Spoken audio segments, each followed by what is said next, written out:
तो hello everyone, welcome back to my channel. और इससे पहले मैंने थर्मोडायनेमिक्स का पार्ट 1 डाला था, उसे आप जरूर देख लेना। ये पार्ट सेकंड है।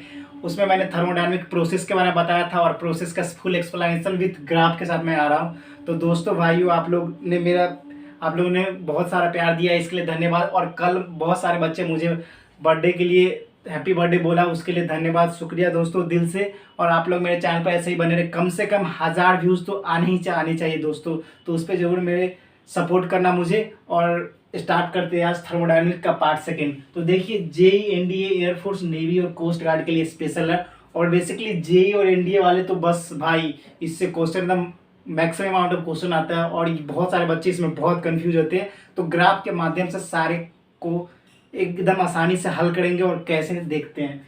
तो थर्मोडायनेमिक प्रोसेस मैंने पिछली बार बताया था आपको। थर्मोडायनेमिक प्रोसेस डिफरेंट टाइप्स होते हैं। एक होते हैं cyclic process, isobaric process, isochoric process, isothermal process और एडियाबेटिक प्रोसेस।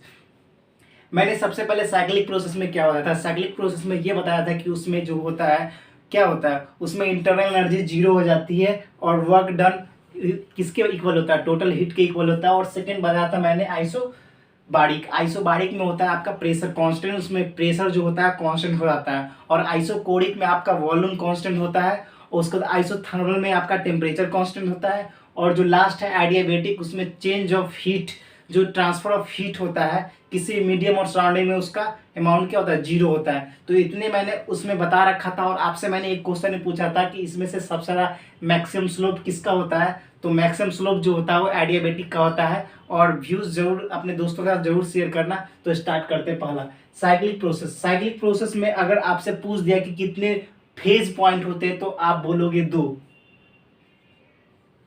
Phase point.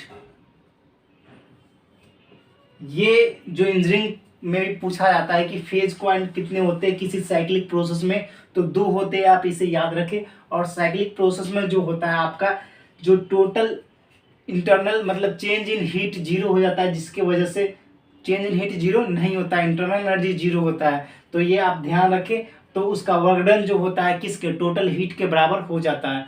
उसके बाद ये जो साइक्लिक प्रोसेस में फेज ऑफ पॉइंट कितने हैं, 2, आइसोबारिक और कांस्टेंट प्रेशर प्रोसेस। अब बहुत सारे बच्चे इसमें कंफ्यूज होते थे कि बार यूनिट किसका है, प्रेशर का। बार यूनिट किसका है, प्रेशर का। तो आप ऐसे ही याद रखें कि जब भी आइसोबारिक होगा, आइसो मतलब होता है सेम, और बार जो है प्रेशर का, तो देन आफ्टर आइसोबारिक मतलब आपका प्रेशर कांस्टेंट होगा। तो प्रेशर कांस्टेंट होगा तो वर्क डन क्या होगा, तो प्रेशर मैंने इस यहाँ पे वर्क डन कांस्टेंट ले लिया, तो वर्क डन क्या हो जाएगा, पी।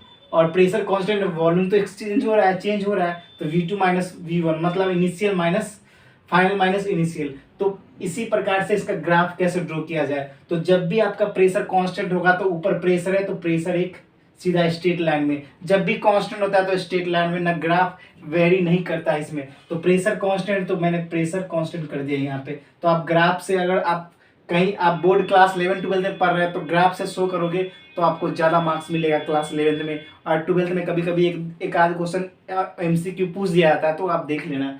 उसके बाद आइसोकोरिक प्रोसेस। तो आइसोकोरिक प्रोसेस में होता क्या है कि आपका वॉल्यूम कांस्टेंट होता है। तो आइसोकोरिक में वॉल्यूम कांस्टेंट होता है। तो वॉल्यूम जब कांस्टेंट हो गया तो उसका ग्राफ कैसे होगा, तो मैंने पीवी डायग्राम में आपको बताया कि जब प्रेशर होता है तो प्रेशर के इक्वल कोई ग्राफ इक्वालेंट रहता है, वेरी नहीं करता है। उसी तरह यहाँ पे क्या, वॉल्यूम कांस्टेंट है। तो वॉल्यूम कांस्टेंट है, इसलिए मैंने वॉल्यूम को कांस्टेंट दिखा दिया इस ग्राफ के माध्यम से।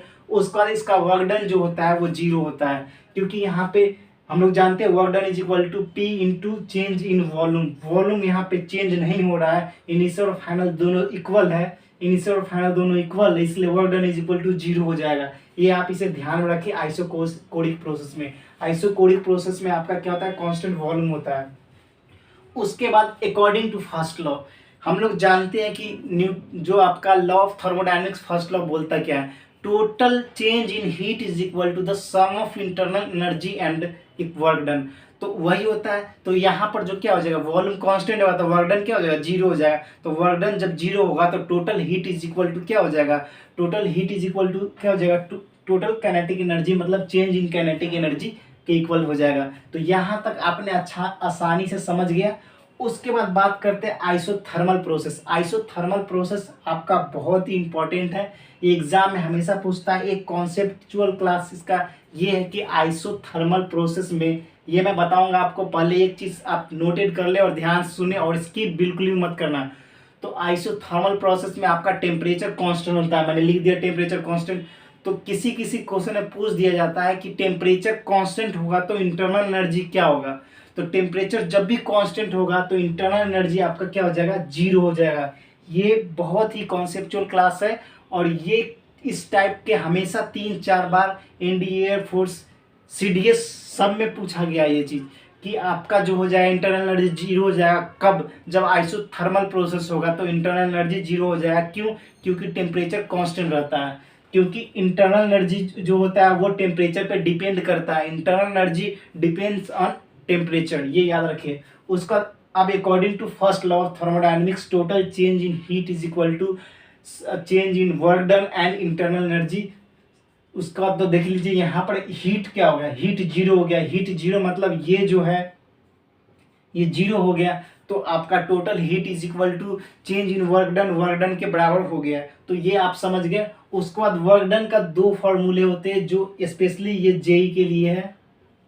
जेई एनडीए में कभी कभी पूछ दिया जाता है, एयरफोर्स में लगभग इसमें भी 1-2 बार पूछ दिया था और कोस्ट गार्ड में भी पूछा गया था कि work done is equal to what. कभी कभी फॉर्मूला ही पूछ दिया जाता था, इसे याद कर ले, ये इंपॉर्टेंट है आपके लिए, इंपॉर्टेंट है। Work done is equal to 2.3026 log. अगर वॉल्यूम है तो V2 माइनस V1, अगर वहाँ उस जगह पर प्रेशर होगा तो P1 माइनस P2।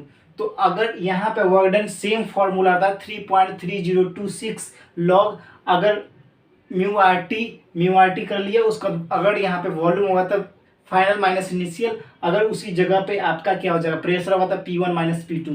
और इसका ग्राफ भी इंपॉर्टेंट है, इसका ग्राफ वेरी करता है क्योंकि इसमें चेंज इन टेम्परेचर जीरो होता है तो PV दोनों वेरी करता है। तो देख लीजिए और ये फॉर्मूला याद रखें, जब भी आपको वॉल्यूम और R दे दिया जाएगा और N भी दे दिया जाएगा और T भी दे दिया जाएगा तो आपको प्रेशर बोला जाए तो याद रखिए P is equal to NRT/V। ये इंपॉर्टेंट है, ये आप याद रखें। और ग्राफ इसका वेरी करता है स्लोप के अनुसार, क्योंकि इसका टेम्परेचर कांस्टेंट होता है तो पीवी डायग्राम पे जरूर वेरी करेगा।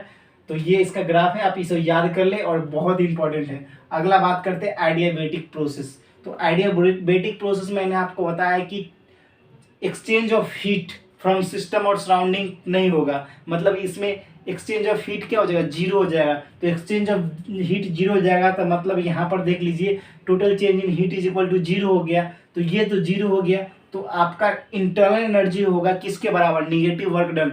और ये एयरफोर्स, नेवी, एनडीए, सीडीएस इस सारे एग्जाम में पूछे गए हैं दोस्तों। ये सारे एग्जाम में ये पूछे गए हैं क्या कि आपका किस प्रोसेस में आपका वर्क डन जो होता है वो निगेटिव होता है, किस प्रोसेस में आपका वर्क डन जो होता है वो निगेटिव होता है। तो एडियाबेटिक प्रोसेस में आपका वर्क डन जो होता है निगेटिव क्यों होता है, क्योंकि टोटल एक्सचेंज ऑफ हीट जो होता है वो क्या होता है, जीरो होता है, जिसके वजह से इसका वर्क डन जो होता है निगेटिव होता है, याद कर ले। और ये जो फॉर्मूला है PVy is equal to constant और वर्क डन निकाला होता है P1 V1 minus P2 V2 और ये गामा माइनस 1। देख लीजिए इसकी वैल्यू एयर होगी, लिक्विड होगी, कुछ भी हो सकती है। तो वैल्यू आपको एग्जाम पेपर में दे रखा होगा, बस वहाँ पे वैल्यू पुट करके निकाल देना है बस।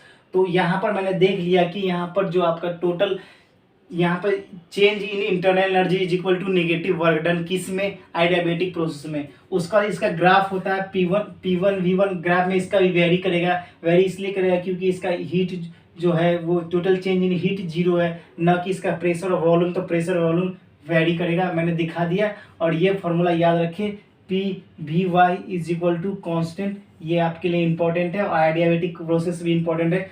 और कल मैं एडियाबेटिक प्रोसेस का पूरा पोस्टमार्टम करूंगा, किसका स्लोप मैक्सिमम मिनिमम हर एक चीज़ बताऊंगा।